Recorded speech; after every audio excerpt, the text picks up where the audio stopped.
E agora eu quero ouvir o hino dela, ó. A minha Ponte Preta, a minha macaca, que está de volta à Série B do Campeonato Brasileiro, campeã da Série C, e no ano passado eu conversei aqui com o Eberlin, que era até então o presidente da Ponte Preta, agora ele é o diretor de futebol e também vice-presidente. O Dr. Torrano é o presidente, e daqui a pouco o Eberlin fala a respeito dessa situação, até porque o Eberlin poderia tentar se reeleger como presidente, é a chapa dele, chapa que foi aí aclamada, né? A gente pode até explicar essa situação daqui a pouco também, mas antes fazer justiça, né? Porque no ano passado o Eberlin conversou aqui com a gente depois de um rebaixamento, e era um momento bem complicado da Ponte Preta. Claro que algumas situações que todo mundo vem acompanhando pela imprensa de modo geral, que chamam a atenção da Ponte desde o ano passado, mas a Ponte conseguiu retornar à Série B, campeã, e o Eberlin faz parte disso, e inclusive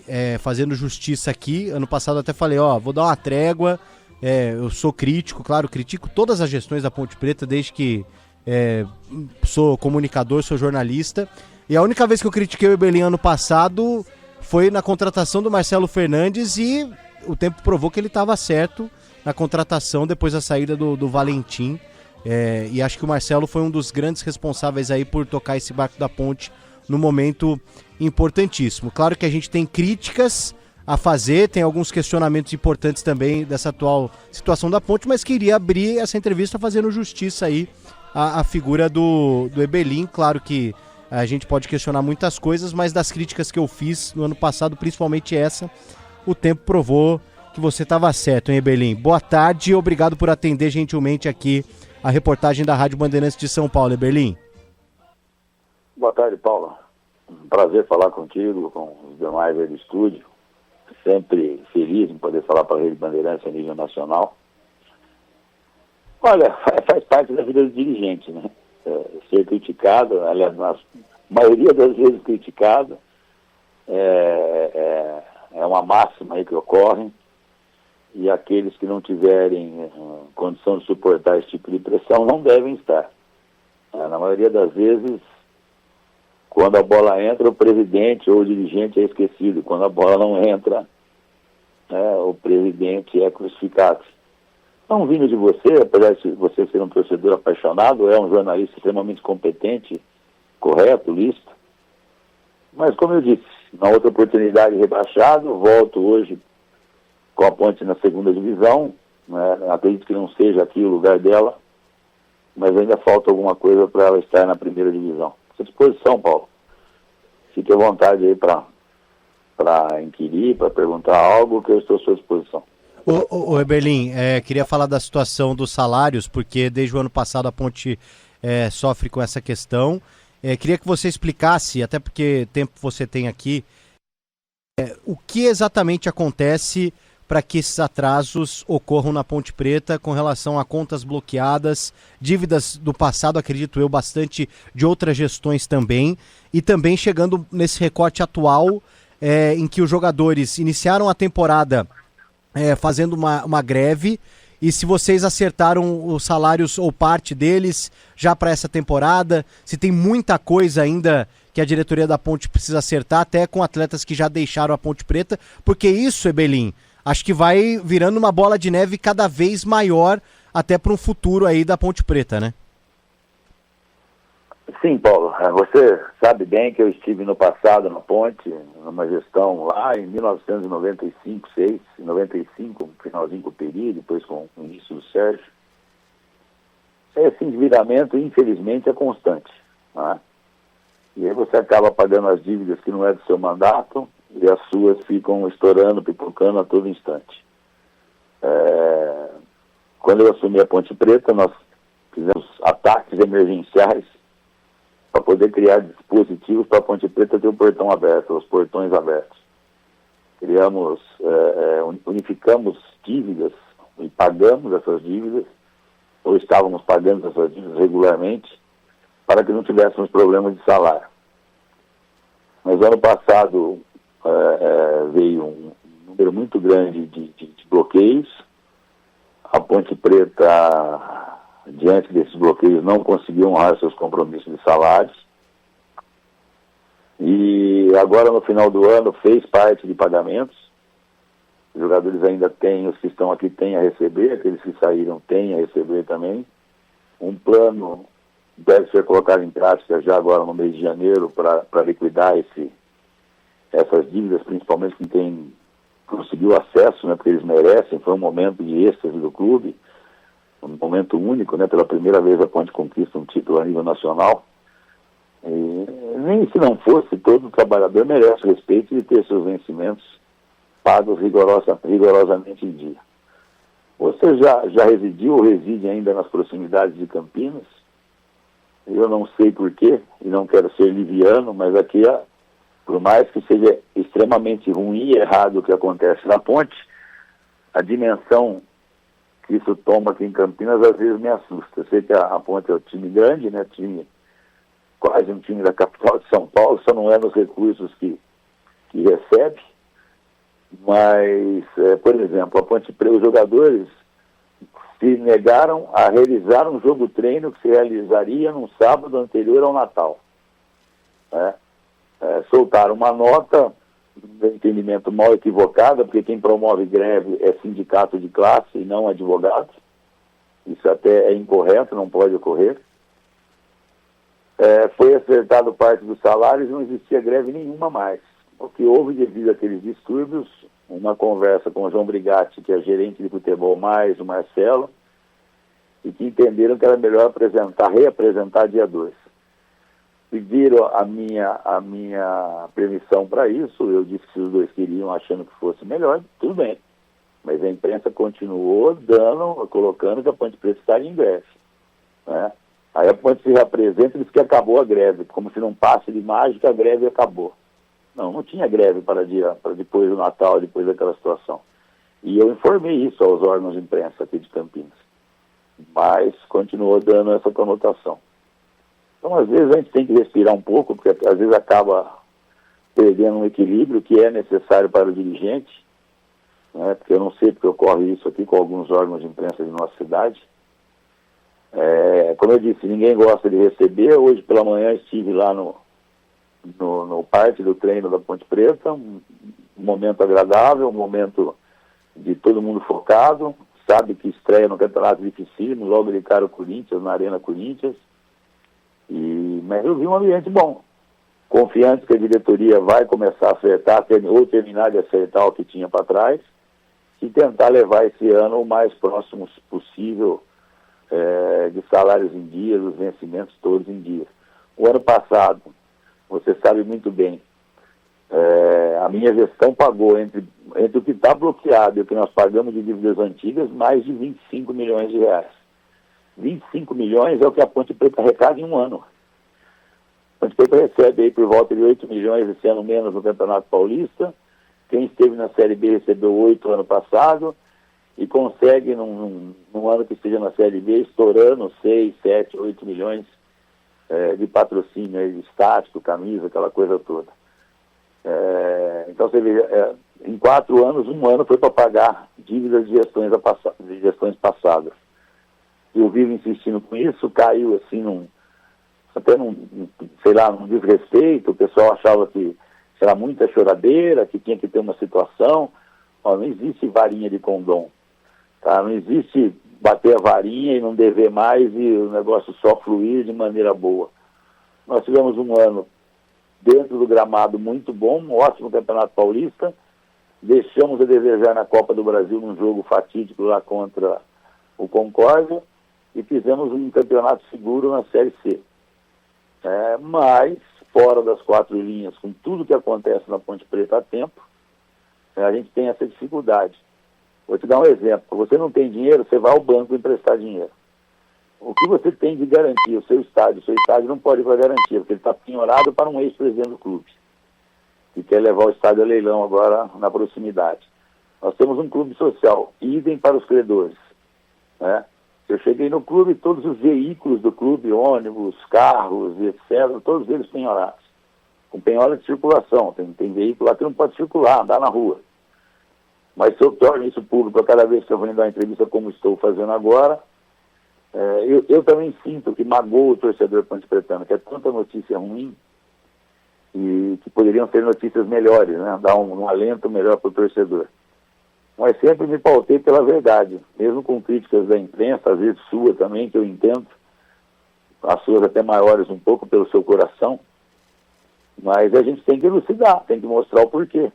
Eu passei 4 anos de gestão como presidente, de joelhos pedindo à imprensa de Campinas que viesse no Moisés Lucarelli para ver o que foi feito com o clube e como é que o clube foi endividado.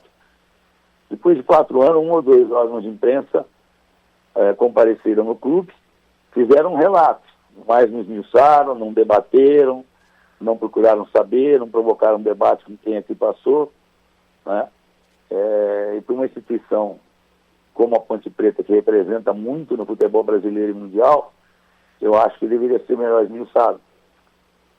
Mas eu tenho certeza que o torcedor pode ficar cheio de alegria, que nós teremos um ano muito bom, um ano de segurança, mas quem sabe já de surpresa, já no ano de 2026. Ô Eberlinho, queria voltar rapidinho nessa situação que você tocou desse início de greve e que na sua visão depois não foi mais uma greve e sim uma questão de ajuste. Eu fiquei sabendo, num primeiro momento, através do Instagram do Elvis, né? O Elvis divulgou essa nota. Não só ele, todos os jogadores. Todos, assinado por esse escritório e tal. Mas você falou aí de que três jogadores teriam encabeçado isso. Esses jogadores estão na Ponte, eles saíram. Como é que ficou essa relação depois dessa questão, né? Porque acho que talvez possa ficar estremecido, não sei. Eu não disse isso agora, né? Não sei se eu falei agora, segundos atrás. Mas já comentei isso aqui, sim. Não, um deles que teria se rebelado um pouco foi embora, tá? Eu liberei. Mas não por causa de não querer treinar. Olha, tive uma conversa com os jogadores no retorno e disse a eles a seguinte coisa: greve é um direito de qualquer trabalhador. Nós vivemos a plena democracia. Uma greve correta, que deveria ter sido pelo sindicato. Eu seria o primeiro a pregar o microfone e defender vocês, né? Cabe o diretor de futebol defender seus atletas. Agora, a maneira que vocês fizeram, da forma que vocês fizeram, eu digo que, infelizmente, eu não estava presente. Eu fui na sexta-feira, véspera de Natal, e depois de 4 anos eu me ausentei de fazer uma viagem. Se lá eu estivesse, aquele que não quisesse treinar seria demitido. Você pode ter certeza disso, que o manto da Ponte, por mais que eu tenha respeito aos meus jogadores, eu não ia aceitar aquilo. Mas esses que saíram não, a Ponte Preta, os jogadores que aqui saíram, na verdade, PDV, saíram daqui porque queriam um aumento. Porque acredito que até mereciam um aumento. Mas o clube hoje está num corte de despesa para chegar numa diminuição imediata já em janeiro em 30% de seus custos. Então afetou, logicamente, a equipe profissional, né? E jogadores que conquistaram o título, principalmente aqueles que tinham um salário menor, queriam um reconhecimento maior. O Luiz Felipe foi um deles, né? É lógico que ele queria brigar pelo seu salário, ele queria em dia, mas ele queria para aumento. Não tendo a condição de aumento, não houve negociação. O Luiz Felipe adentrou a minha sala, começou a falar, falei: Felipe, eu já sei que você tem uma proposta que é quase 3 vezes o que você ganha na Ponte, só lhe desejo sorte, sucesso. Você foi ao time principal pelas minhas mãos, você treinava atrás do gol. Um belo dia eu fui assistir um treino, achei que para jogar com 3 zagueiros, com o ala que havia sido colocado, o time ficaria lento. Perguntei ao Nenê Santana: não tem ninguém aí que não está treinando para poder jogar aí na ala, porque o nosso ala havia machucado. Pô, quem sabe o Luiz Felipe, volante, pode dar certo. Eu fui falar com o treinador, que era o Hélio dos Anjos, ele não gostou na época, mas me atendeu, e o Luiz Felipe se tornou atleta de futebol profissional na Ponte Preta. Foi muito mal nas 3 últimas partidas, quando nós fomos rebaixados na Série C. Se vocês se recordarem, ele foi expulso no jogo com 10 minutos do primeiro tempo, falhou em 2 bolas, uma na saída de área, ele perdeu a bola, nós tomamos gols na reta final, nas últimas 4, 5 rodadas. Não foi culpado, não foi responsabilizado, aqui ficou e aqui foi abraçado para que pudesse dar a volta por cima. Eu queria que ele entendesse isso também no momento que ele conseguiu o apogeu, né? Peraí, conseguiu o apogeu a que custas? Qual foi o meu sacrifício? Foi só não ter recebido? Ou foi tantos cravos que tiveram no caminho, espinhos que tiveram no caminho para eu chegar até aqui? Então, foi essa a situação, uma situação de não poder dar aumento. O Léo Oliveira, excepcional atleta, excepcional jogador, caráter, a mesma situação. Ela já é um jogador de 31 anos, com uma proposta também 3 vezes o salário que aqui ganhava. Não me vejo no direito de frear um atleta nesse tipo de condição, e ele não viveria bem aqui um ano, sabendo que poderia ter um rendimento muito maior fora. Foi liberado, recebeu de minhas mãos a medalha do acesso, um abraço afetuoso, desejo sorte e quem sabe ele volta aqui um ano. Foram os 2 jogadores que foram liberados da Ponte. Foi liberado um zagueiro que havia sido contratado, aprovado no exame médico, mas depois, quando foi fazer o isocinético, apresentou um desequilíbrio muscular da ordem de 30% ou um pouco mais. Conversamos com ele para que ele diminuísse, tentasse fazer um salário menor até que tivesse essa condição, porque ia demorar para ele poder equalizar esse sistema muscular dele, essa condição muscular. Ele não quis, achou melhor sair, nós liberamos. Ele nem tinha iniciado o contrato, que é o Wallace. E o Kevin era o lateral imediato, reserva na Série C, e ele acabou se contundindo nas férias. Eu não sei se ele foi bater uma bola, foi treinar e se contundiu, né? Houve um sabor aí entre ele, e aí ele usou também o problema de atraso de salário. Quer sair? Quero sair. Boa sorte, que Deus ajude, muito obrigado por tudo que você fez pela Ponte Preta. Foi essa a situação, Pedro. Presidente, boa tarde, tudo bem? Pedro Cohen falando com Eberlin, boa tarde, tudo bem? É uma honra estar falando com você aqui. Recentemente o senhor deu uma entrevista à Rádio CBN de Campinas e falou, usou uma analogia que eu achei bastante interessante, né? Disse que a Ponte estava na UTI. E eu queria saber, né? Você disse que em 2024 a Ponte estava entubada, e aí no ano passado na UTI, e que esse ano a ideia era que a Ponte Preta fosse para o quarto de recuperação. Essa foi a analogia feita, e eu queria saber o que mudou desde então. Dá para dizer que de fato agora em 2026 a situação vai melhorar, tá melhor já? O que a gente tem de realidade, né? Porque pelo que o senhor disse aqui para nós, de fato a situação não parece ter melhorado tanto. Eu queria entender em que passo que está essa evolução da Ponte Preta. Pedro, um prazer falar contigo. Não, eu continuo dizendo o seguinte: ela estava entubada, saiu, estava prestes a ir para o quarto, mas ainda continua ali na unidade de tratamento, agora semi-intensivo. Ponte Preta igual a maioria dos clubes que disputam a Série B do Campeonato Brasileiro, e até 3 ou 4 que disputam a Série A, vive uma situação falimentar. O futebol brasileiro vive essa situação. E a Ponte não é diferente. Aqui se toma uma dimensão maior, porque a Ponte Preta tem um tamanho de camisa gigantesco. Eu vejo os times que constantemente aí sobem para a Série A, não conseguem vender, não conseguem valorizar sua marca como valoriza a Ponte. E a torcida nos cobra da mesma forma. Apesar do abismo financeiro entre Ponte Preta e os grandes clubes, hoje pelo menos 10 clubes de futebol brasileiro, seja realmente um abismo gigantesco, a nossa torcida e a imprensa de Campinas não querem entender isso. Ponte Preta é um clube, no meu entendimento, que tem que ser programado para 10 anos. Não adianta falar que esse ano vai varinha de condom e tudo vai funcionar normalmente. Eu posso dizer ao torcedor Ponte Pretano e aos outros torcedores de outros clubes que tenham simpatia, ou queiram saber da Ponte Preta, Ponte Preta tem um novo presidente, uma pessoa extremamente correta, de um caráter formidável, não é do futebol, mas é da área administrativa e jurídica, e a Ponte precisa muito dessa área jurídica no futuro próximo aqui. Tem embates gigantescos aí, já visto o nosso estádio que um ex-presidente quer tomar, né? Vai fazer um trabalho muito bom, né? Você vê, a eleição da Ponte é dia 30, até o estatuto precisava ser mudado. E o presidente toma posse imediata, acabou a eleição, está eleito. Mas ele vem a ser presidente depois de 10, 15 dias, porque tem que ter o registro no cartório para constituir a diretoria, aquela coisa toda. Então ele veio se tornar presidente de direito, e mesmo de fato e direito, após o dia 15, 17 de dezembro. Todo mundo sabe que no Brasil, nesse final de ano, nos finais de ano, o Brasil para. Antigamente se empurrava depois do carnaval, graças a Deus, já primeira, segunda semana de janeiro a coisa já rola, né? Tenho certeza que já tomou as primeiras medidas, que é diminuir o custo do clube. Eu acho que ele sabe também que não é só 30%, nós precisamos diminuir mais. Conseguir uma RCE que está quase que pronta aí, por problemas de 3 ex-dirigentes do clube que entraram com embargos também, nós não conseguimos ainda, porque aí também estaria ajustado as dívidas cíveis, né, no Tribunal de Justiça em São Paulo. Ele vai ficar mais à frente disso e eu mais à frente do futebol. E eu acho que a Ponte Preta terá um ano de ajuste em 26, mas já com crescimento. E a Ponte surpreende, né? A Ponte, quando todo mundo pensa que ela está moribunda, quase morta, ela surpreende e vai surpreender esse ano de novo. Está sendo montado um bom elenco. Um elenco agora, nós tínhamos um elenco de Série C.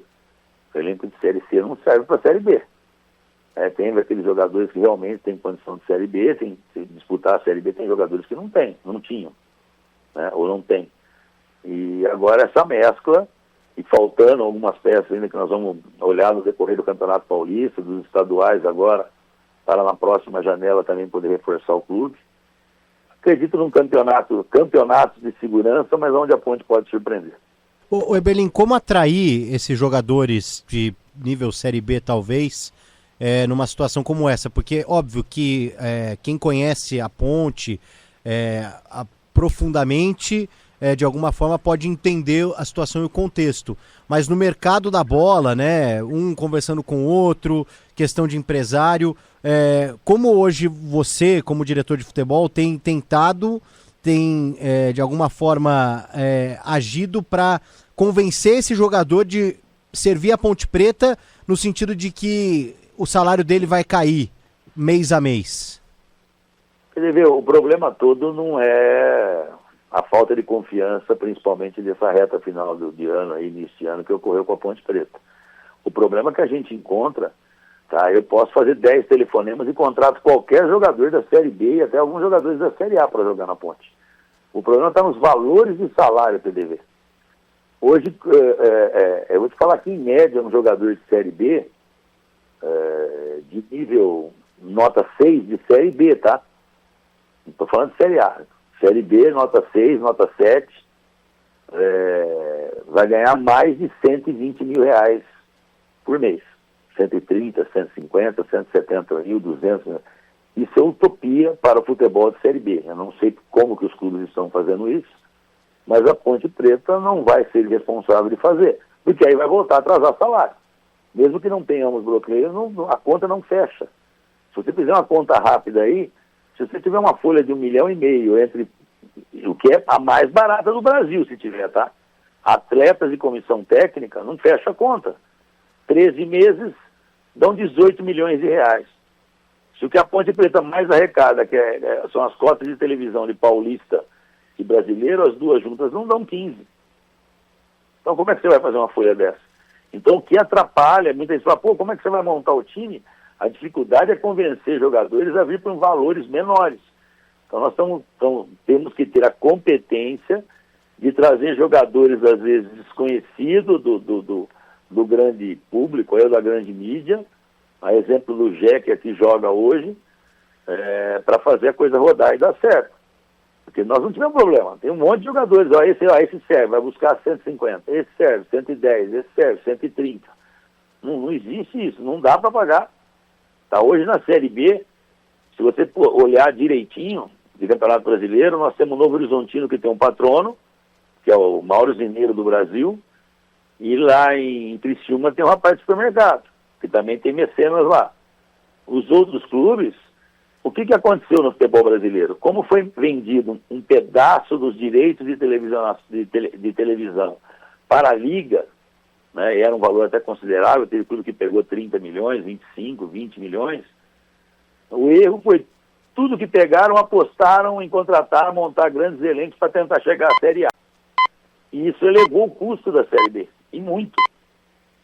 Em 2 anos, você pegar a diferença de salário de 2 anos para cá é um absurdo. Né?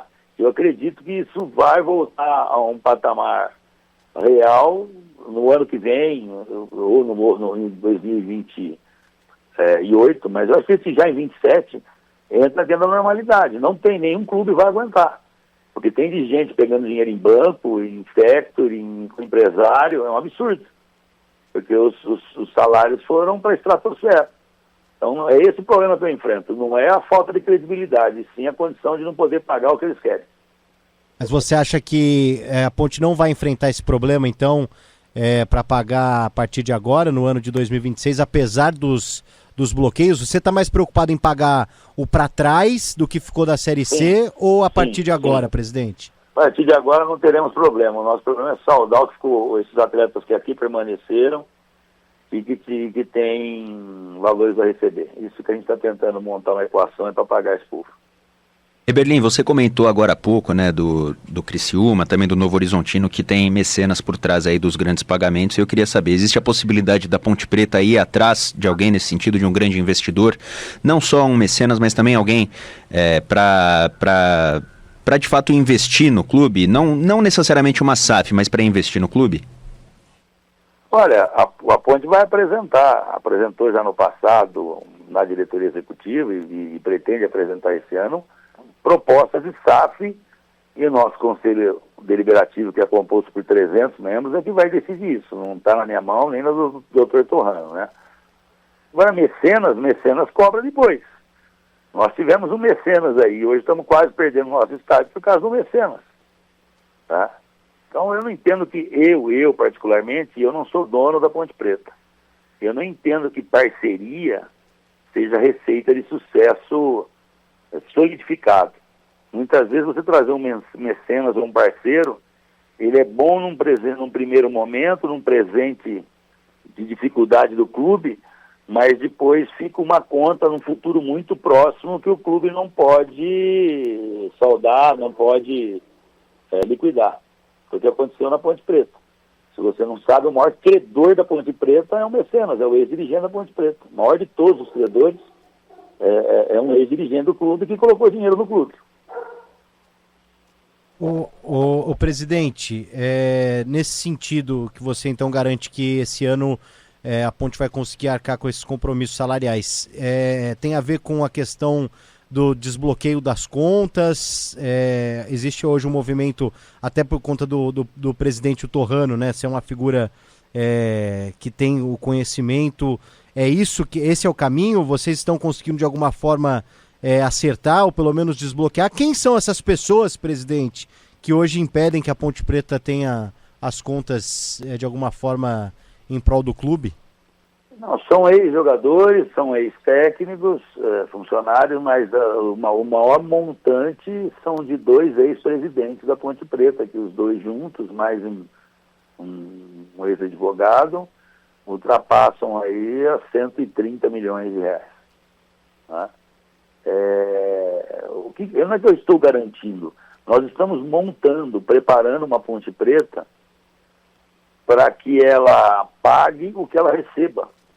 Nós não acreditamos, pelo menos momentaneamente, em novos problemas de bloqueios. Né? Se houver, se tiver um mecenas, porque você faz uma programação e estoura. Né? Dentro do que nós estamos, desde o ano passado, fazendo, é para não ter problema de bloqueio. E aí nós estamos tentando adequar a Ponte Preta de acordo com o que ela vai receber. Essa é a receita básica. E nós, o Dr. Torrano, a diretoria executiva, vai ter que ter capacidade de aguentar a pressão da imprensa, da torcida. Ah, mas o centroavante que vocês contrataram não funcionou. Não dá para contratar 2, 3 centroavantes. Nós vamos ter que ter competência para fazer o centroavante jogar. Se ele não seja nota 10, mas que ele seja nota 6, nota 7, que é o que a Ponte também precisa. Né? Como sempre foi no passado aqui em Campinas. Tá? Eu, no passado, fui vice-presidente, diretor de futebol, fui 9 temporadas na Série A. Eu levar a pancada de manhã, de tarde, de noite, esse lateral não funciona, pois André Silva tornou-se, depois do Odirley, talvez o maior lateral esquerdo que jogou na Ponte Preta. E tantos outros, que o Luiz Fabiano saiu da Ponte Preta, eu era xingado, falava que eu colocava porque era esquema meu. Vander, e tantos outros jogadores que aqui chegaram. O que a Ponte tem que voltar a fazer, não só ser clube revelador, mas ser clube, e foi assim que ela forjou dirigentes, fisioterapeutas, técnicos, preparadores físicos, atletas. É um clube que suporta pressão em demasia. Então, é mostrar para o torcedor, o nosso diferencial não é o craque nota 10, é a torcida. Tá? A Ponte, os jogadores foram formidáveis. O Marcelo Fernandes foi formidável aqui nessa reta final. Mas quem levou a Ponte para a Série C, sem demagogia, sem querer puxar a sardinha para que a torcida venha me apoiar, nada disso. A Ponte subiu por causa da torcida. A torcida comprou o momento, apoiou o time em todos os jogos. A Ponte jogando mal na reta final, a torcida gritando os 90 minutos. Sabia que precisava subir. Subiu, ela queria que ganhasse os clássicos, pressionou para ganhar. Aí depois, não, agora tem que ser campeão, porque nós nunca fomos, pressionou para ser campeão e nós fomos campeões. Então, a Ponte Preta tem essa vantagem de ter a sua torcida ao lado. Há 2 anos atrás, eu encontrei com o presidente de São Paulo, na federação, 1 ou 2 semanas após a Ponte ter vencido o São Paulo por 2-1 no Moisés Lucarelli. Ele me perguntou, Berlim, que torcida é essa? 10 minutos antes do jogo, até o término da partida, eles não pararam 1 minuto de incentivar o time, de empurrar, de vestir a camisa. Essa é a nossa religião, aqui é diferente, né? Aqui é bem diferente. Então, quem acreditava que a Ponte ia no Morumbi ano passado ia arrancar uma vitória do São Paulo? Nós fomos lá e arrancamos. Né? Nós estávamos despedaçados pela opinião pública e fomos num clássico no campo deles, vencemos por 1-0, por ter sido um chocolate de 4-5. Quem que acreditava nisso? Houve trabalho da diretoria, dos atletas que vestiram mesmo o manto, da comissão técnica, é lógico que houve, eles trabalharam e muito. Mas o que houve mesmo foi a crença do torcedor que a Ponte Preta ressurge sempre. E nós estamos acreditando nisso. Na hora certa, campanhas vão acontecer agora no início do campeonato. A maior contratação que nós podemos fazer é o torcedor de volta ao estádio. Esse torcedor está amargurado, principalmente depois daquele descenso contra o Vitória, no dia do Rodrigo, que virou Rodrigo Dedada. Ali afugentou um pouco os nossos torcedores. Verdade. Mas a Ponte é gigante. Como é que a Datafolha colocou aí, no estado de São Paulo, nós somos o 8º clube do estado de São Paulo, com 840 mil simpatizantes. Tá? No ano 2000, eu era vice-presidente. Como era o ano do centenário, eu encomendei uma pesquisa. Eu lembro, não sei se era do Datafolha também, de algum instituto de pesquisa renomado aí. Era o único lugar no estado de São Paulo que o Corinthians ficava em segundo lugar. Naquela época era Ponte, Corinthians, São Paulo, não lembro se Palmeiras, Flamengo, Palmeiras. Não. E o Guarani, presidente? Não, isso aí fica ruim para eu falar, mas estou falando de torcida grande, gigante, o PDV. Torcida, religião, maior torcida do interior do Brasil.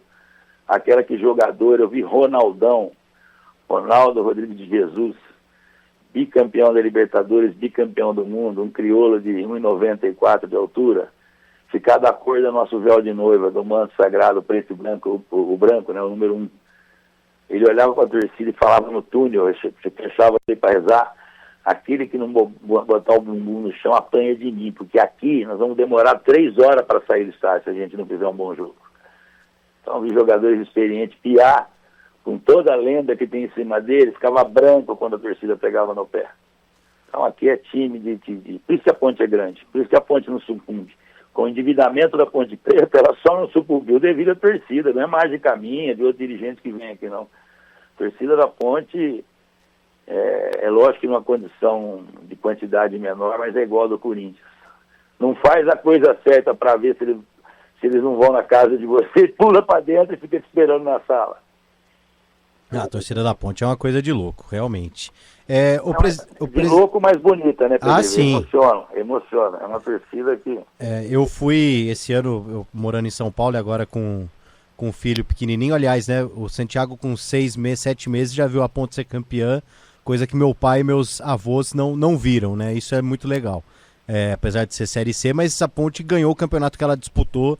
Então, por isso que eu até comecei a entrevista fazendo justiça aqui, porque esse título veio e meu molequinho de 6 meses vai completar 7 amanhã, já pé quente, já viu a macaca campeã, mas eu Posso vi... Posso virar repórter?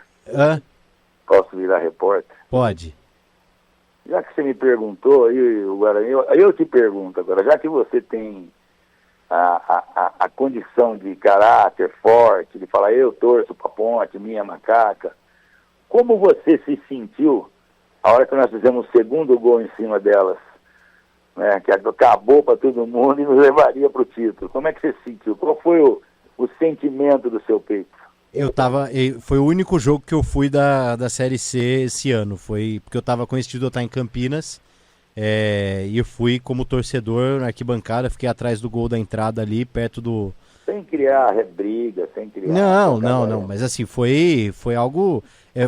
Foi o dia que eu falei, eu até falei, deu tudo certo, acho que a primeira vez que dá tudo certo pra Ponte Preta, né, no sentido de seu rival não sobe, você vai no lugar dele, você joga uma final, então foi um sentimento que eu nunca senti antes, nesse sentido de que parece que na hora do vamos ver sempre tem alguma coisa e o torcedor da Ponte fica frustrado, né? E principalmente quando o torcedor da Ponte ele fica muito nervoso, aí você reúne 15 mil pontepretanos no mesmo lugar, parece que fica uma atmosfera pesada, e nesse dia tudo foi muito leve, né? Tudo foi muito leve. Então... Vou te confidenciar uma coisa. Bom, primeiro sobrou na minha mão para decidir 2 títulos dentro de casa e eu não decepcionei. Deus me ajudou muito. Eu, na minha época de várzea, de dirigente da Liga Campineira, de clubes da várzea, eu tinha um algoz que a camisa é preta e amarela. Eu disputei 10 finais de campeonato de júnior, ou sub-20, e perdi 8 para esse clube. Quando sobrou para eu decidir, ou para a Ponte decidir com o Novo Horizontino, eu falei, pelo amor de Deus. A hora que foi para os pênaltis, eu falei, bom, e já me preparei para pegar o troféu de vice, a medalha de vice. Ali quebrou tudo, porque a Ponte não decidia em casa. Quando precisou decidir contra o Palmeiras, quando eles perdeu. E eu venci, não foi o Novo Horizontino, foi o amarelo e preto, rapaz. Você não sabe o que aquilo pesava nas minhas costas, as cores amarelo e preto. Então foi algo que tirou também, porque foi uma atmosfera bonita, a torcida não invadiu o gramado naquele dia, foi com sofrimento, que foi para os pênaltis, e foi uma decisão bacana também. Então, tem orgulho de ser ponte-pretano, viu, Paulo? Tem orgulho, porque ser ponte-pretano não é para qualquer pessoa, não. Muitos clubes têm o segundo time, a Ponte, o torcedor da Ponte não tem segundo time. É sobre pertencer, né? Isso é uma coisa que ninguém tira do ponte-pretano. Falando em invasão, a Ponte pode ser punida pela final da Série C? Já foi, né? Já está punida, né? Com 2 partidas, estamos tentando diminuir. Então foi punida, podia pegar 10 partidas, conseguir uma pena mínima. Mas vamos tentar. Tem um efeito suspensivo, um recurso que entrou, vamos tentar isentar isso, pelo menos ser portão fechado, vamos ver o que a gente Até porque o Corinthians, o presidente, vocês jogariam no próximo final de semana sem torcida lá em Itaquera, o Corinthians reverteu, né? É claro que é Campeonato Paulista, mas o Corinthians também foi punido. Né? Mas...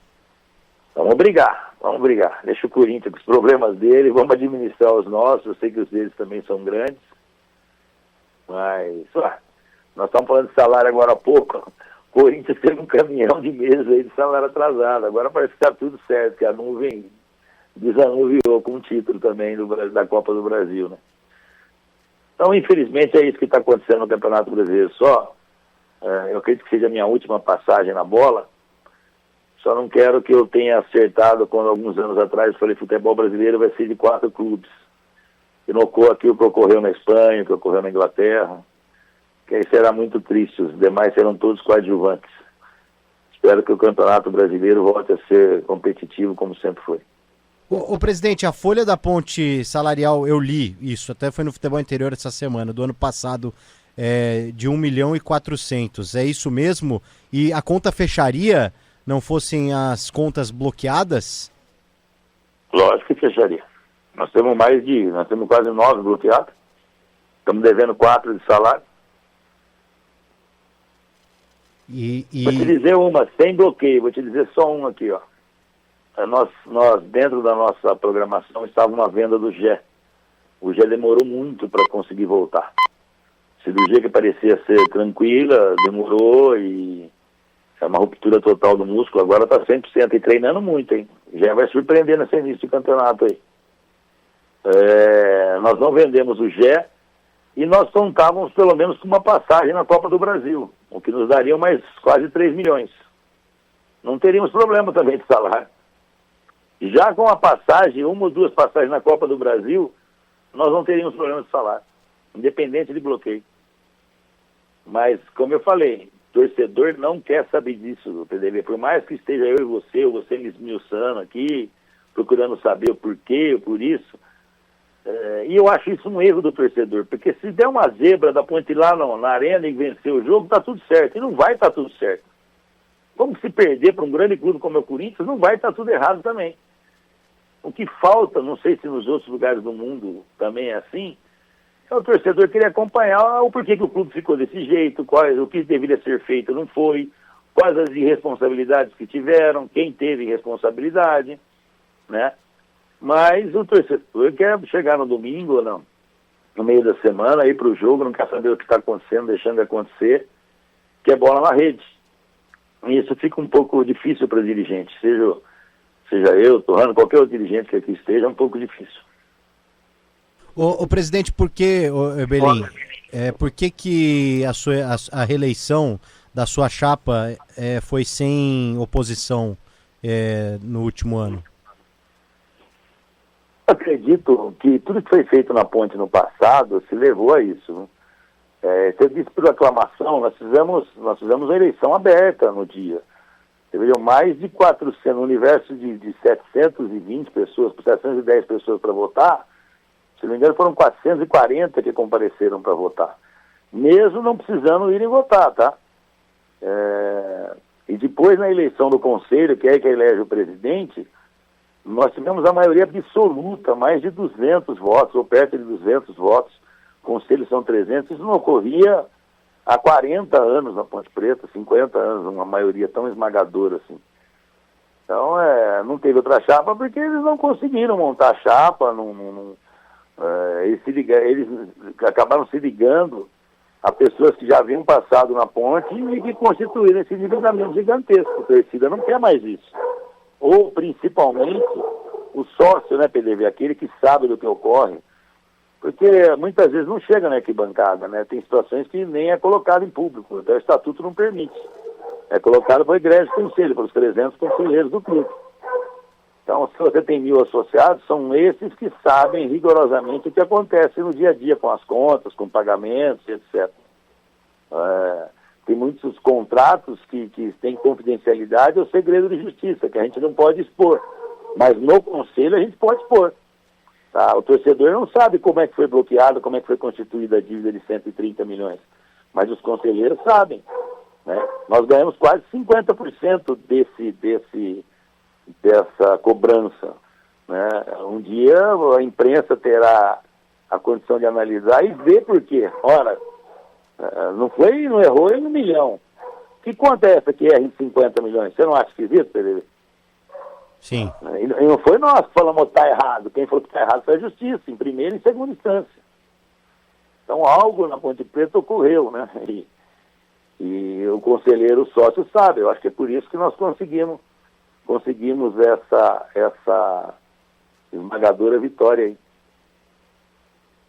Eberlin, mudando um pouquinho de assunto aqui, queria falar de 2026, expectativas para a temporada, né? A Ponte Preta tem uma tabela bastante complicada nesse início de campeonato paulista, enfrenta o Corinthians, depois enfrenta o São Bernardo, que também é um time de Série B, tem obviamente o derby contra o Guarani, ainda enfrenta o São Paulo e tem outros jogos também complicados aí pela frente. Queria saber qual é a ideia da Ponte Preta para o Campeonato Paulista, se você imagina que dá para passar de fase, dá para brigar pelo título, e também sobre a Copinha que está acontecendo agora, né? A Ponte Preta, inclusive... Bom time, hein? Pois estreou ganhando do Coritiba, 4-2, né? Ótimo resultado, na verdade. E se a expectativa da diretoria é usar alguns desses jogadores, né? Mesclar jovens com a experiência que você comentou agora há pouco também, que a Ponte está tendo que ter criatividade no mercado, e se existe a possibilidade, não se existe a possibilidade sempre existe, mas se vocês de fato pensam em trazer algum jogador aí do Sub-20 da Copinha para o elenco profissional. Pedro, né? Pedro. Isso, Pedro. Pedro, os 4 ou 5 titulares desse time do Sub-20 não foram para a Copinha, estão junto à equipe profissional. Metade desse time da Copinha ficou aqui, vamos por, entre aspas, né? titulares já estão com a equipe profissional. Já jogaram, inclusive, a Série C, a reta final da Série C. O Gustavo Teles tem 19, 18 anos. O Miguel tem 19 anos. O Matheus também acho que 17 para 18. Não sei o nome de todos aqui, não vou lembrar, mas se não me engano são 5 jogadores que estariam com condição de ser até titulares desse time e não viajaram, né? Avaliamos bastante, pode ser que algum outro aí surpreenda e também venha mais algum da Copinha. Não é assim fácil, né, lançar jogador, né? E principalmente aqui na Ponte Preta. No passado a torcida tinha muita paciência, hoje já não tem mais. Então tem que dar o tiro certo aí, vão ser utilizados sim a base, estreou bem. Eu penso que campeonato, é lógico, para mostrar para a torcida o que está sendo feito é bom. Mas a Ponte tem que diminuir defeito da molecada para chegar a uma condição de estar mais pronto quando vem o profissional. Se conquistar, é lógico, porque aquele que na tenridade consegue ser campeão, disputar título, é bom, amadurece, mas o intuito da base não é esse. Mesmo na Copinha, se eu falar isso, eles me batem lá. Sei que todos esses jogadores querem ir lá e chegar o mais longe possível, né? Mas lá nós estamos acompanhando para ver quem tem menos defeito para vir profissional. Essa que é a verdade. Futebol hoje, o jogador chega com 15 anos no clube, no caso da Ponte Preta, você tem que ensinar ele a bater na bola. Antigamente isso se aprendia na rua, né? Hoje ele chega demasiadamente cru, né? Infelizmente o garoto quer o videogame, quer outras situações e não é mais a paixão pela bola. O sonho de jogar bola é o sonho de ficar rico, de ter dar uma boa condição de vida para ele e para a família dele. Antigamente o sonho era jogar bola porque eu gostava de jogar bola. Eu acho que isso diminuiu também a presença de grandes valores no futebol brasileiro. Quem está revelando hoje o Palmeiras é clube comprador na base. Você pega os jogadores que estão ali, a maioria foram comprados, não é? Tem poderio financeiro, já vai na tenridade, já adquire percentual, a totalidade, termina de curar e bota na equipe de cima. Mas vai ser utilizada a base sim. Não sei se foi você ou o Paulo que falou do 1.400.000, era 1.550.000 folha. Nós queremos uma folha de jogadores de R$1 milhão esse ano. A folha do profissional era de comissão técnica, nós somos 33 pessoas, né, com 6 médicos, 3 fisioterapeutas, aquela coisa dá 33 nomes. Pegava 450 mil e nós estamos reduzindo para baixo de 300 mil, né? São alternativas e necessidades urgentes que tem que ser feita na Ponte Preta para a Ponte Preta gravitar em águas mais calmas, não em águas totalmente calmas, tá? Nós estamos vivendo uma tempestade no meio do mar, mas com o timoneiro com a mão no timão e levando a nau, né? Espero que no futuro muito próximo aí ela navegue em águas menos turbulentas, mas vai continuar uma certa turbulência, assim como eu disse. Ponte tem que ser planificada e será planificada para que 10 anos. Não adianta enganar o torcedor, vocês da imprensa. Tá? De repente consegue um acesso para a Série A, acabou todos os problemas, não acabaram não. Ponte Preta carece de infraestrutura. Eu terminei até a Pamage para construir 3 novos campos de futebol. Vamos ver se a gente termina esses campos esse ano. A projeção é para construir 3 mil metros quadrados, aonde sim nós vamos equiparar Palmeiras do Barra Funda, São Paulo da Barra Funda, não de Cotia, né? A clubes que têm uma estrutura física para proporcionar o profissional que ministra e o profissional que tá de futebol para ter uma condição melhor, porque hoje é atleta na concepção da palavra, né? Antigamente era jogador de futebol, hoje é atleta. O presidente, inclusive... O meu tá bravo aqui, PDV, a hora que você vai falar. Você tem os seus cachorros aí que eu sei que você entende aí da criação dos cachorros. Só 18, hein? Que isso? Mas não aqui comigo, né? Mas são tá. 18. Sim. Ô presidente, falando da Copinha, o lance que viralizou do jogo Ponte Curitiba foi do Caio. Aliás, foi uma jogada muito bonita, né? Uma fatiada da defesa. Que o Caio ali recebe a bola, faz umas embaixadinhas, toma uma porrada do jogador do Curitiba, o jogador do Curitiba toma o cartão e o Caio toma também. que você achou desse lance? Eu sei que você é de uma escola de chegar firme no futebol, que você não gosta muito dessas gracinhas não. Mas o que você achou desse lance, presidente? Eu chegaria firme, mas eu ia, se ele estivesse no meu time, como ele está no meu time, eu ia abraçá-lo. Futebol é isso, poxa. Futebol tem que ter a viralidade e tem que ter reverência. Quando você acaba com isso, fica um negócio tão, sabe, tão diferente. Não é o futebol. Daqui a pouco vocês vão querer que batam palma só, que não possam xingar a mãe de ninguém, que não possam xingar mais ninguém. Eu não vou repreender um jogador meu porque fez embaixada, ele mostrou a qualidade da bola. E o outro que malandro falou, ok, em cima de mim não tome. Só que eu acho que não devia dar cartão pro meu jogador, né? O exemplo teve do Edmundo com o Edilson, PDV.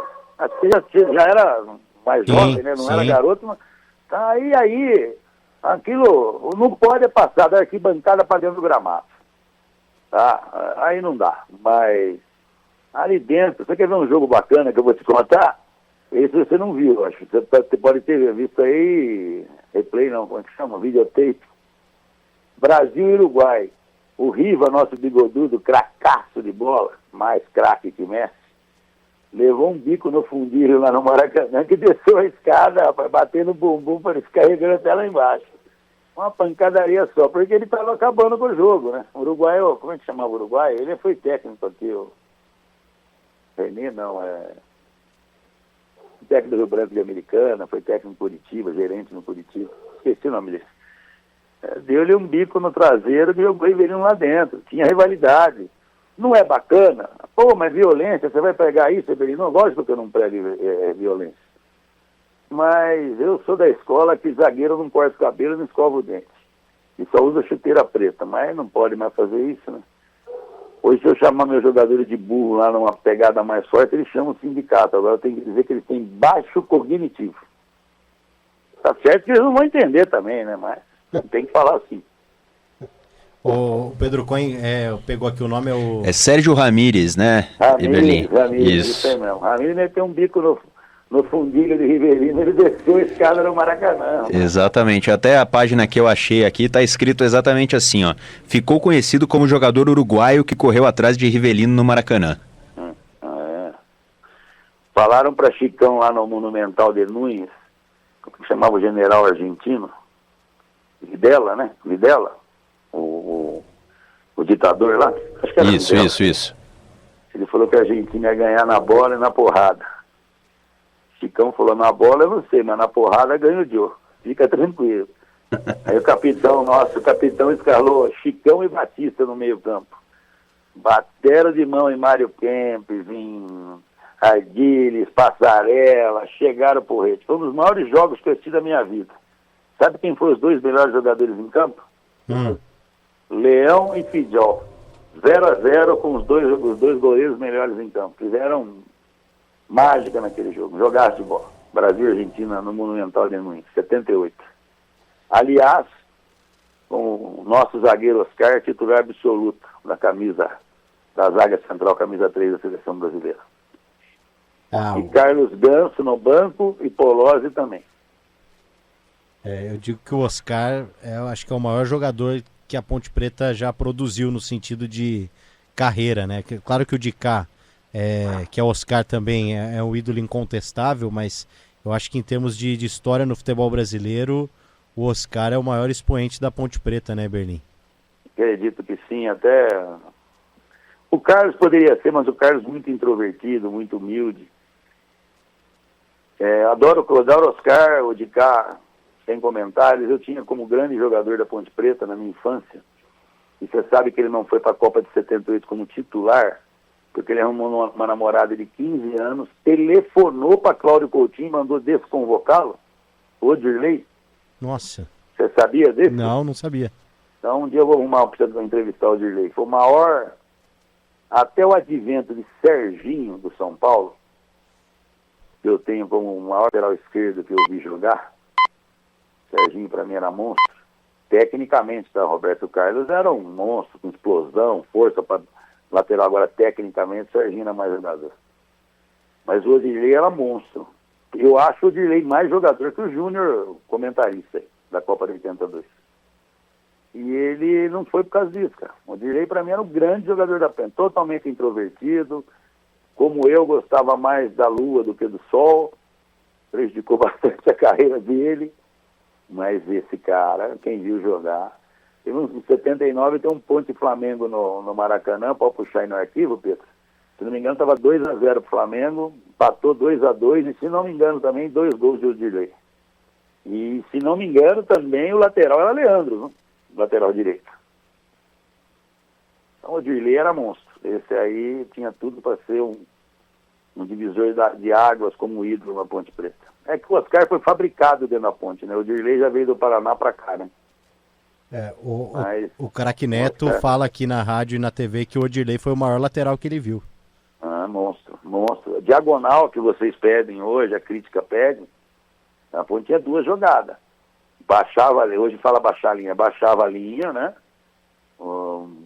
Triângulo ali, zagueiro, Vanderlei, Marco Aurélio, pica daqui, pica dali, achava o de cá, estourava a velocidade do Lúcio. A outra jogada era do lado contrário, ninguém esperava, o Dirley fazendo diagonal, de cá 40 metros de distância, do lado contrário, metia a bola e pegava todo mundo de surpresa, ou estufava a rede, ou terminava em gol de alguém do Rui Rei, do Lúcio, do Tuta. Isso era monstro. Eu acho que depois dele que eu vi, que me enchia os olhos, eu acho até muito mais jogador que o Dirley, o Serginho. Serginho, um baita lateral. Jogou no Milan, né, se não me engano, depois. Sim, exatamente. O presidente, falando do presidente, não, diretor de futebol, né, que agora você é vice-presidente. Pode me chamar de Marquinho, Pedro. Mas é só para manter Mas uma vez presidente, sempre presidente. A Ponte, o Marcelo Fernandes começa o campeonato... Me arrependo de ter sido, mas tenho o maior orgulho de ter sido também. Mas agora é para sempre. A Ponte vai começar o Paulistão com quantos jogadores à disposição do Marcelo Fernandes? Eu acredito que com os 5 da Copinha, 31 jogadores. Da Copinha não, da base que subiu. O número é razoável, né? Então não tem essa de vai começar a depenar. Não, precisa que depenada. O melhor goleiro da Série C tá aí. O Guarani tá tentou contratar o Diogo Silva e o Elvis, verdade? Não sei, não acredito. Eu acho que se tentou, eu fico extremamente contente. É sinal que eu estava certo. Trouxeram um goleiro que eu trouxe, que estava mortinho no Corinthians, eu fiz o nome aqui comigo, agora contratar. Fico contente também. O Kaique? Sinal que eu estava certo, né? Bom goleiro. Mas nós somos o melhor goleiro da Série C. Pacheco terminou como titular do campeonato. O Simon, com a experiência dele, titular. Trouxemos o Brian, que é um bom lateral que estava no Paysandu. O Rodrigo, que era titular, termina. O menino Gustavo Teles estava entrando e jogando meio tempo, jogou como titular a maioria da reta final aí. O Elvis está aí, Jé está aí, os 2 beiradas, Diego Xavier, Diego Tavares e Bruno Lopes estão aí. Então não vejo esse desmanche. O jogador que eu senti de perder foi o Arthur, lateral esquerdo, né? Talvez o Léo Oliveira. O Léo Oliveira venha fazer falta aí para a nossa equipe. E vai contratar... Mas nós estamos trabalhando para repor. Nós trouxemos 2 volantes, nós trouxemos 2 atacantes, nós trouxemos 3 zagueiros. Estamos atrás de contratar, mas tem que dar na filosofia de salário da Ponte Preta. Você sabe que isso não é fácil, né, PDV? Sim. O mercado hoje é um absurdo, né? É um absurdo mesmo. Qualquer jogador ganha, como você falou, 100 mil. O maior salário da Ponte é o do Elvis, né? Imagino eu. Sim. E com justiça, né? Porque joga muita bola, né? E eu tô preocupado com ele, viu? Por quê? Tá magro demais. De verdade. Eu até brinquei com ele sexta-feira que eu fiz a reunião. Não dá pra você engordar um pouco. Ele pegou e falou, por quê? Porque você acha que vai ficar meio fraco, a gente tá muito magro. Aí primeiro você não corria porque tava gordo, agora você não vai correr porque tá fraco. Vamos achar um meio termo aí. Sexta-noite eu liguei pra ele, não lembro pra que era. Um barulho, ele tava... Você sabe onde é que esse malandro tava morando esses dias? No alojamento do Moisés do Carelli. Ô louco, mas por quê? Porque todo final do ano ele entrega o apartamento para não pagar 3 meses. Ele leva a família lá para o Paraná e vem e fica no alojamento. E ele tem um alojamento que eu reformei, que tá igual o Palmeiras aí, viu? Barra Funda aí, viu? Da molecada. Mas a molecada tava usando pra Copa São Paulo. Ele tava do lado da favela, e tem um lado que é ruim lá, que a gente chama de favela. Ele tava lá. Aí no beliche dele tava todo envolto assim, com um cobertor, parecia cadeia mesmo. Aí eu liguei pra ele de vídeo, ele atendeu, eu falei, onde você tá? Ele falou, na favela. Eu falei, o quê? Aí eu falei, pô, no alojamento? Eu falei, tô dormindo aqui. Ele é raiz, eu gosto dele porque ele é raiz. Me dá mais dor de cabeça do que resolve, mas é raiz. Ele dá dor de cabeça que ele fica no seu pé, né?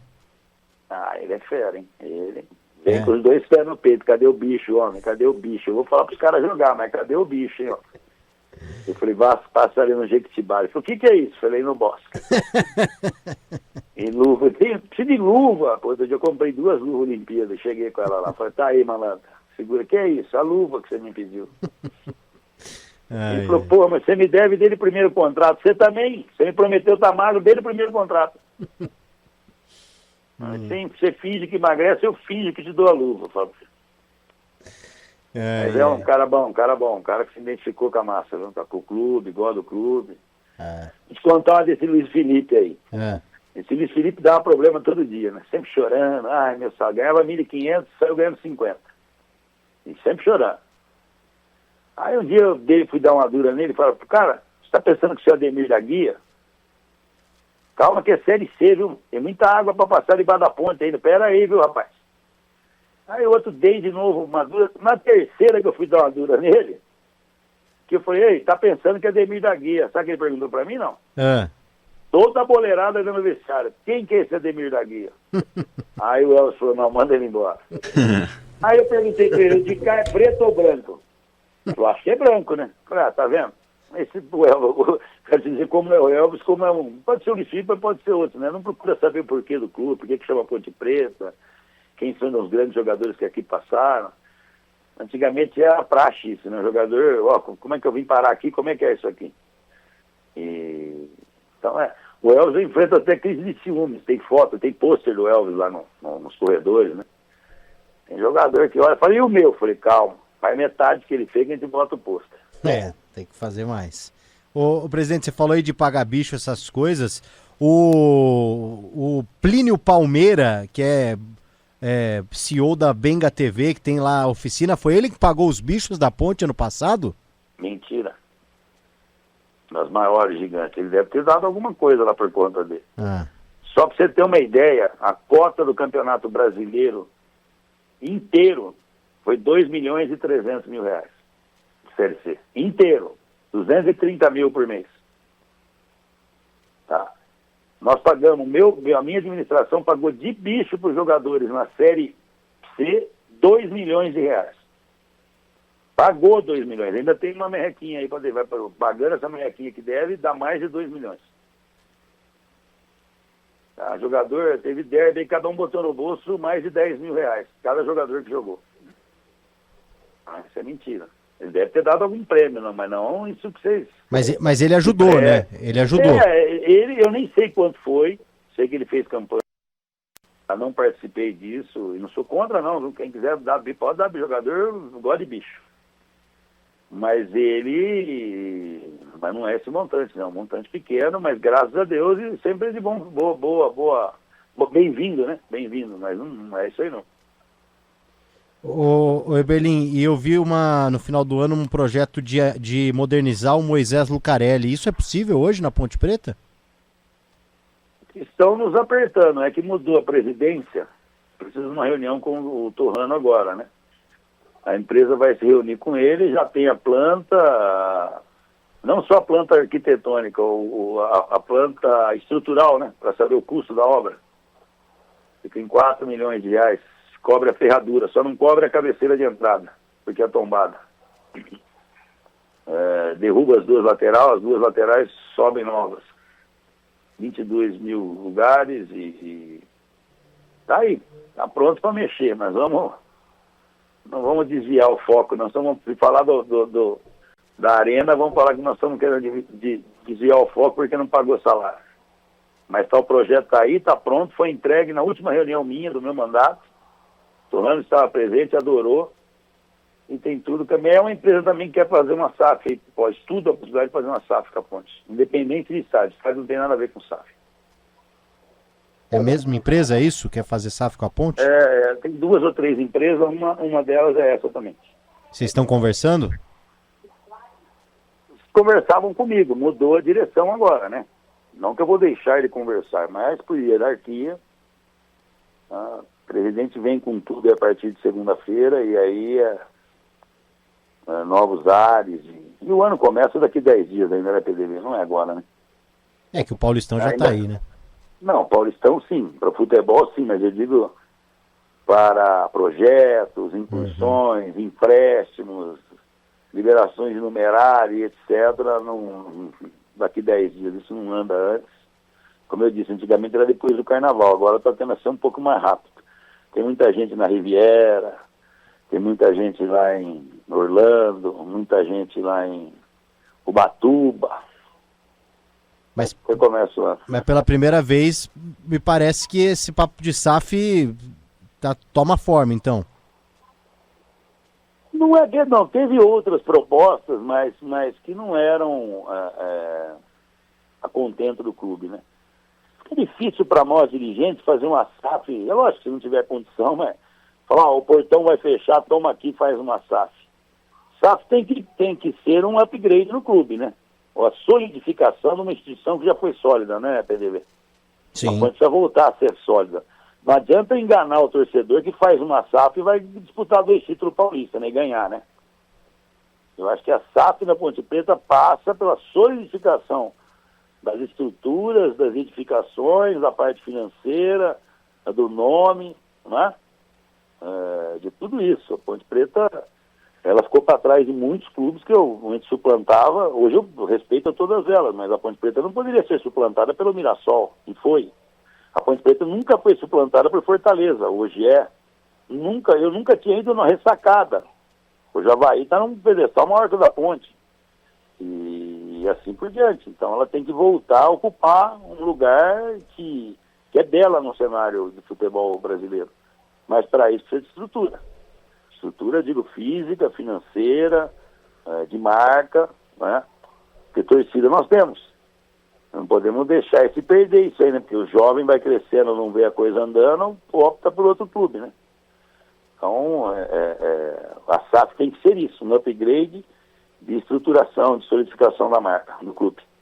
Inclusive, assim, pegando a Série B esse ano, é claro que a situação é outra, a Ponte vive uma dificuldade, você relata isso bem, mas em termos de equipes que disputam a Série C, de história, de tamanho, eu acho que só o Sport, o Eberlin, tem esse mesmo nível que a Ponte. Eu não estou falando de situação atual, que a Ponte hoje talvez ela, num primeiro momento, ela não brigue pelo acesso.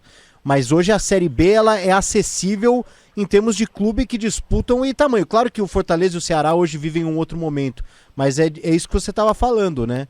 Em termos de história, de tudo que representa, a Série B esse ano ela é bastante acessível, né?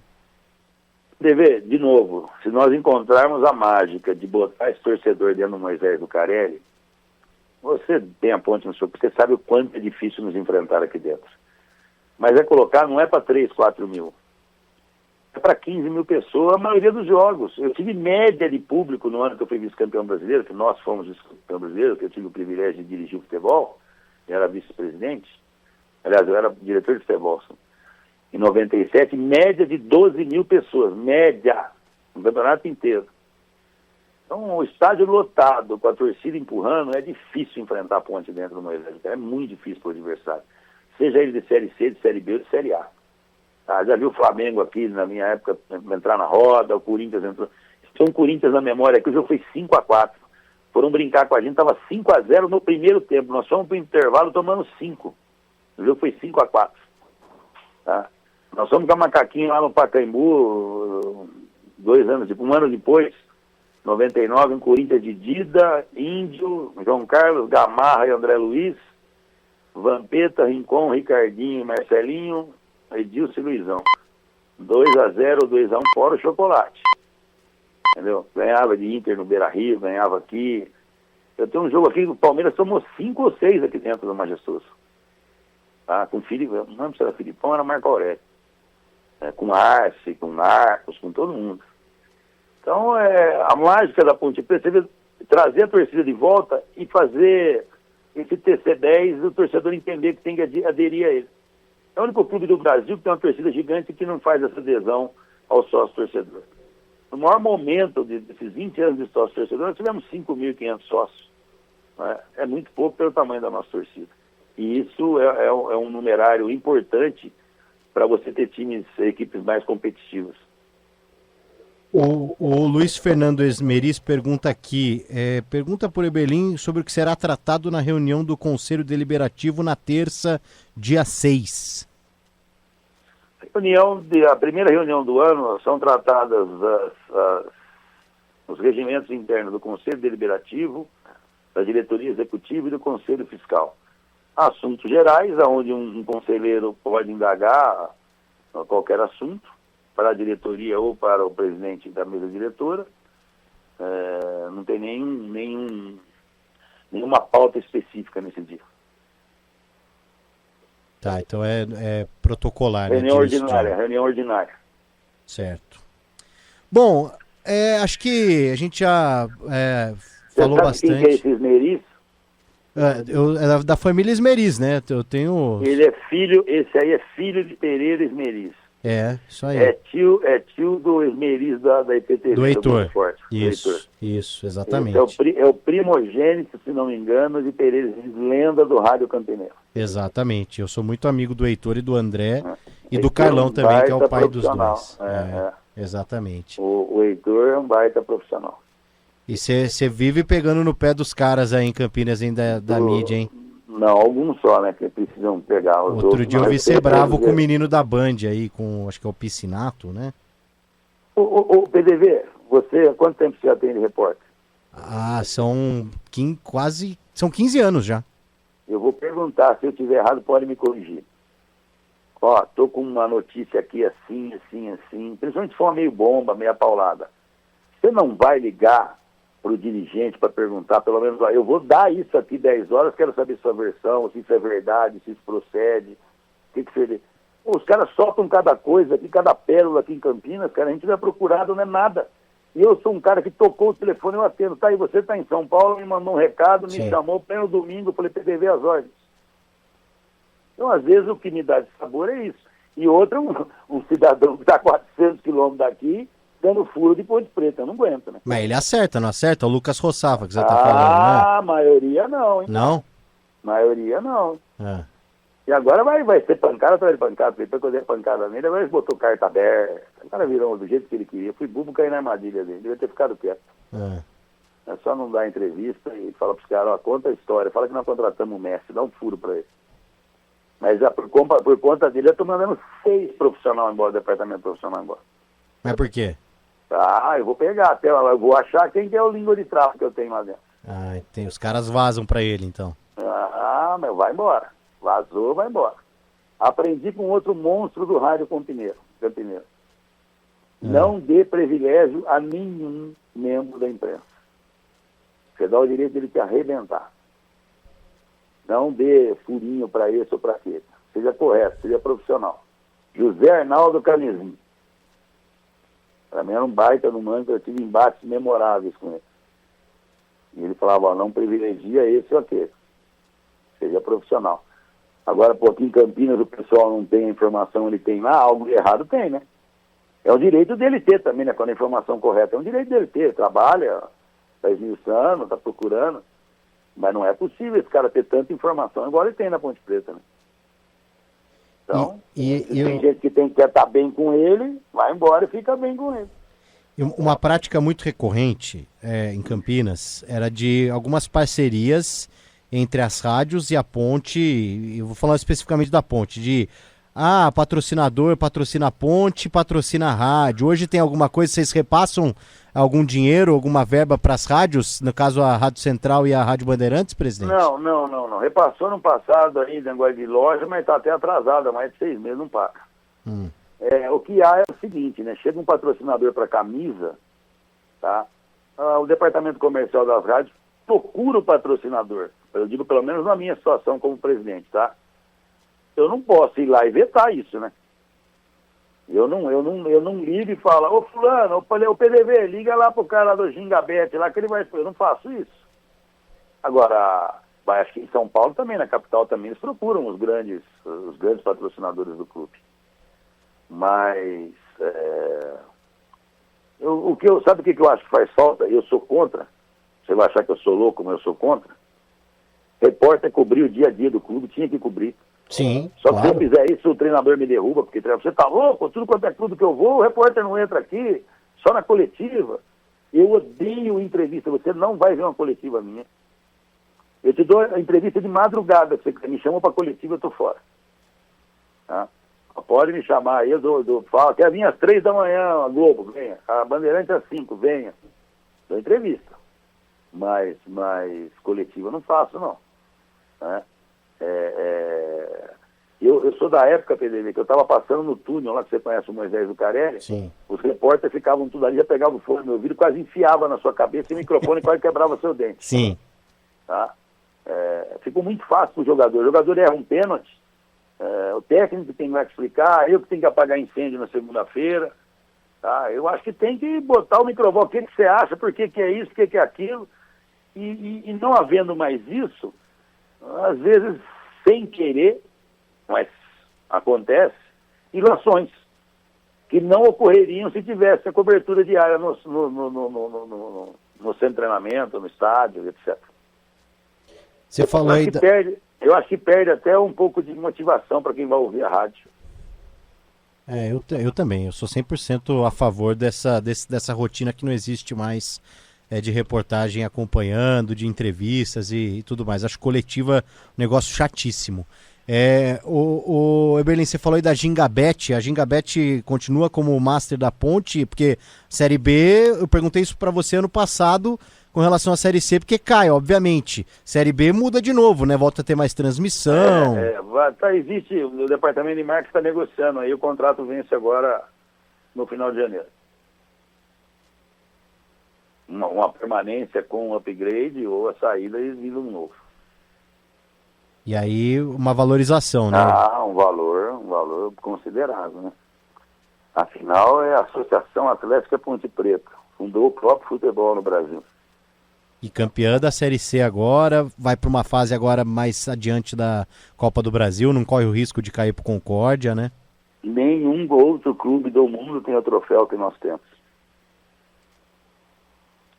De ter construído, você Ponte Preta, não sei se coincidência, de ter construído o próprio estádio, a torcida construiu o próprio estádio. A democracia racial também, outro dia da Consciência Negra saiu reportagem na Folha, lembrando do Miguel do Carmo, e o time de operários, a forma como a ponte foi construída, isso é muito bonito. Isso, eu acho que a ponte tinha que explorar mais isso, assim, sabe, presidente? Eu também acho que nosso departamento comercial, agora tá mudando um pouco, criaram um órgão aqui na ponte, que é independente da Ponte Preta, está vinculado, mas até CNPJ é diferente.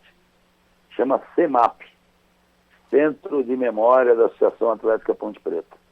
Estão buscando recursos aí, tá bacana o negócio, vamos fazer estão procurando fazer vídeos com os mais antigos, né, porque pela ordem biológica, né, vão embora antes da gente, né, nem sempre acontece, mas tem bastante vídeo aí com os mais antigos e vamos fazer um negócio bacana aí para mostrar essa história. A história nossa é muito bonita, né? Por isso que todo mundo... Às vezes eu brinco, né? Eu pego o táxi lá no Rio e começo a perguntar, que time você torce? Aí o cara, eu sou Flamengo. Eu falei, então, pelo amor de Deus, não quer xenofobia, não. Bom, sem nada. Falei, então você é nordestino? Ele falou, não, e seu pai? Meu pai é? Eu falei, então por isso que você é flamenguista. Aí ele falou, mas por quê? Ele falou, português torce pro Vasco, quatrocentão carioca torce pro Fluminense, carioca da Gema torce pro Botafogo, e aqueles que vieram lá do Nordeste torcem pro Flamengo. Hoje é lógico que tem carioca da Gema também. Por conta das transmissões, né? A Globo, jogos do Flamengo. Tanto é que no sul do Brasil, em Santa Catarina principalmente, tem muito torcedor carioca também. E aí eu vou falar, né? Mas que time o senhor trouxe? Quem que é essa Ponte Preta? Não ganhou? Eu falei, como não ganhou nada? Aí começa a contar a história. Tem aqueles que estão com vontade de escutar, se saboreiam, cara, falando de Ponte Preta. tá? Contando como é que foi feito, de que maneira que, né? Do time das 11 camisas, que nós tínhamos um campo, fomos associar para ficar maior, perdemos tudo, e assim vai, né? Eu na primeira passagem eu tinha descoberto, eu sabia de 6 cadeiras que tinham lá na Paineira, né? Quando eu voltei, eu fui procurar essas cadeiras, graças a Deus achei num depósito lá, tudo quebrando, mandei reformar. Essas cadeiras, junto com uma mesa, foram doadas pelo Clube Semanal de Cultura Artística para a Ponte Preta fazer reunião, porque a Ponte Preta não tinha nem mesa com cadeira para fazer reunião de diretoria, né? Então é uma história comovente, bacana, e que todo torcedor de outro clube que tiver paciência de olhar, de entender, de ler aí a história da Ponte, se apaixona também. Literalmente ligada com a vida, né, do torcedor, né, o dia a dia, né? Tudo o que aconteceu nessas mudanças no Brasil, a Ponte Preta esteve presente, né? Sim, com certeza. O Jonas aqui, nosso ouvinte, só para a gente encaminhar aqui o final da entrevista, ele lembra do processo que a Ponte teve com relação ao Esporte Clube Rio Grande, né? Que alega ser o clube mais antigo do país. Se tem alguma coisa com relação a isso que você sabe, Eberlin? Olha, infelizmente um amiguinho seu daqui de Campinas, que foi dirigente, não vou dizer o nome para não ter problema, levou uma faixa lá para Orlando, onde a Ponte Preta fez uma pré-temporada, e colocou nessas faixas e nos papéis oficiais que a Ponte Preta era o clube de futebol mais velho do Brasil. Nós sempre usamos o slogan de o clube de futebol mais velho do Brasil em atividades ininterruptas, né? Eles ingressaram com uma ação da ordem de 51 milhões de reais. Nossa. Nós perdemos 2 milhões de reais nessa ação. Só que o advogado da parte lá entrou com uma ação cobrando para ele, né? Ele, agora que nós estamos recorrendo, estamos brigando, mais 7 milhões de reais. É isso que faz, então, a nossa Associação Atlética Ponte Preta. É por isso que não consegue montar outra chapa, viu, PDB? Certo. É por isso que bloqueiam nossos ativos e aí, né, levam pancada, Torrano vai levar, outros levam porque não paga o salário. O Eberlin e o Transferban? O Transferban vai ser pago agora nos próximos dias, hein? Lembrando de novo, sabe por que nós temos Transferban? Porque nós não conseguimos pagar os acordos porque vieram bloqueios. Não tem uma dívida minha aí nesse Transferban. Pode vir a ter daqui 5 anos, hoje não tem. Esses Transferban são gestões passadas. Tá? Então é bem por aí. Já tinha pago desse Transferban mais de 3 milhões, acho. 4 milhões de reais. Agora deve 1 milhão lá. E nos próximos dias resolve. Se não resolver, nós vamos dar WO, né? Eu acho que a Macaquinho não vai dar WO. Nunca deu, né? Deram bastante contra a Ponte, né? A Ponte deu bastante pro WO. Você lembra disso, não? Não? Vou te contar mais uma. O maior presidente de todos os tempos da Ponte, Lauro Moraes, se revoltou com o Fará. Que a Ponte foi rebaixada aí de uma maneira meio que suspeita para o Lauro, né? Lauro ingressou na Justiça Comum e ganhou o direito de disputar a Série A do Paulista, que naquela época ainda era o campeonato, dava mais notoriedade ao Campeonato Brasileiro, né? 87 ou 88, se não me falha a memória. Aí Fará convenceu os clubes a não entrar. A Ponte entrava em campo, os clubes não entravam, rapaz. Porque o único que entrou contra a Ponte foi o Corinthians. Não lembro se é Portuguesa também. Ou o Corinthians entrou em campo contra a Ponte no Canindé. Então, ali os clubes davam WO. Todo mundo deu WO contra a Ponte. A Ponte entrava, aquecia, ia pro gramado, e a outra equipe não vinha. Tá vendo o que tem de história?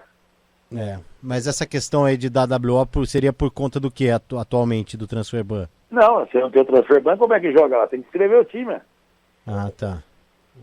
No caso, esses jogadores que chegaram. Fica tranquilo aí que vai dar tudo certo. Tá certo. E a figura do Torrano, para quem não sabe, só para fechar, Eberlin, o Torrano é uma figura muito respeitada na parte do... É um ex-juiz, né? Juiz aposentado, né? Inclusive... recém aposentou e foi diretor da cidade judiciária, depois do tribunal, depois do de São Paulo, é uma ordem. Professor de muita gente. Professor de direito, professor de língua portuguesa. É diferente, não é intempestivo, destemperado como eu sou às vezes, muito, muito centrado. mas de uma capacidade administrativa, jurídica formidável, viu, cara? Pode ter certeza que pode ser um presidente divisor de águas e, quem sabe, no futuro, um aglutinador de alas. Quem sabe? Tomara mesmo, porque é importante neste momento para a Ponte. Eu quero direcionar, lógico que eu vou estar de olho no futebol profissional ali, mas quero direcionar todos os meus esforços para as categorias de base da Ponte Preta. Para quem sabe, daqui 4 anos eu tenho o time reserva da Ponte feito dentro de casa, mais meia dúzia, 7 que ficam atrás do gol, às vezes treinando também feito dentro de casa. Porque o que quebra também entra ano, sai ano, tem que contratar 25 jogadores, não dá. Sim. Não tem clube que suporte isso. Então, se eu não tiver craque para jogar no time de cima, mas o time de baixo, o time reserva tem que ser feito dentro. Senão não tem por que ter base. A base custa 7 milhões de reais por ano para a Ponte. E eu deixei a desejar nessa minha passagem com a base. Falta de tempo humano mesmo meu, mas agora eu vou botar meu canhão lá no Amador. Boa. Bom, eu gostei do time da Copinha. Inicialmente achei um bom jogo contra o Curitiba. Não, mas não é nem questão de título. Não, mas não é só uma questão mesmo que tem o Caio, o Nicolas, o lateral direito que fez a jogada do primeiro gol também. Gostei, vamos ver. Molecada que ficaram um período no profissional nessa reta final o ano passado. E aí, digamos, amadurece um pouco, né, PDV? Ali perto dos malandros, dá uma trombada do Gé, vê o Elvis metendo uma bola. O jogador de base tem que ter referência, cara.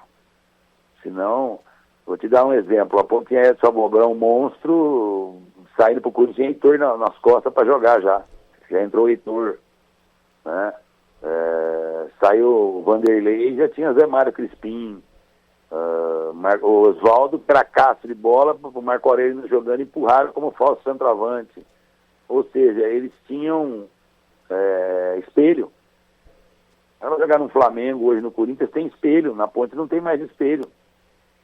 Então você tem que segurar alguns jogadores, tem que ter espelho, o jogador tem que ir, subir, e quando subir, sabe, você vai treinar aqui e vai jogar lá na base, viu? Senão volta uma mala lá embaixo que você não acredita. Sim. Sem contar a praga, né? Praga, que ninguém vai dar jeito, né? Que são os empresários de jogador, né, PDV? Isso aí é uma máfia que talvez eu fique no futebol só para acabar com isso.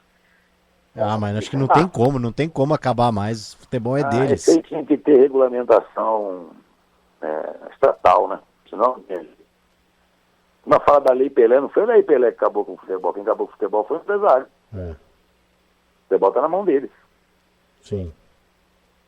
Eu vou parar de brigar agora, eu vou ficar amigo de todos eles, porque eu briguei com todo mundo, agora eu tenho que ficar amigo. Senão eu não consigo jogador. Exatamente. Série B vai precisar de gente, presidente. Vai precisar de gente. Vamos lá. Tá certo. Eberlin, obrigado pelo papo. Em mais um ano aí a gente abre conversando. No passado era uma situação um pouco mais complicada. Ano passado eu tirei muitas dúvidas com você. Esse ano acho que o foco maior é com relação aos salários atrasados, claro, as contas bloqueadas e essa expectativa para 2026. Então, você agora como diretor de futebol e vice-presidente da Ponte. Obrigado pelo papo, viu? Eu que agradeço a você, ao Pedro, ao Jonas, os demais membros aí do estúdio. Sempre que necessário, estou aqui à sua disposição. Boa. Guarde nessa cabeça que é muito boa. Quando a bola entra não está tudo certo, mas quando não entra não tá tudo errado também, não. Sim. Vai com calma aí. Sim, pode deixar. Nós estamos aqui fazendo das tripas coração, pode ter certeza disso. Todos os dias da minha vida eu acordo e pergunto o que eu estou fazendo lá. Tenha certeza, mas eu vou lá de novo. Entendeu?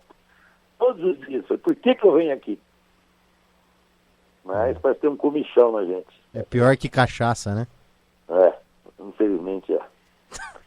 São pouquíssimos, raríssimos momentos de êxtase e 99,8% de dor de cabeça e cobrança e nada dá certo, você sabe que você está fazendo certo, que está de fora está tudo errado, mas não está. Mas vamos lá, um prazer falar com a Rede Bandeirantes e sempre que possível estou aqui à disposição de vocês, viu, PDV? Um abraço a todos aí. Bom ano para você e para a Ponte, Para Eberlin. vocês todos também, para a família de vocês também. Muito obrigado, um abraço.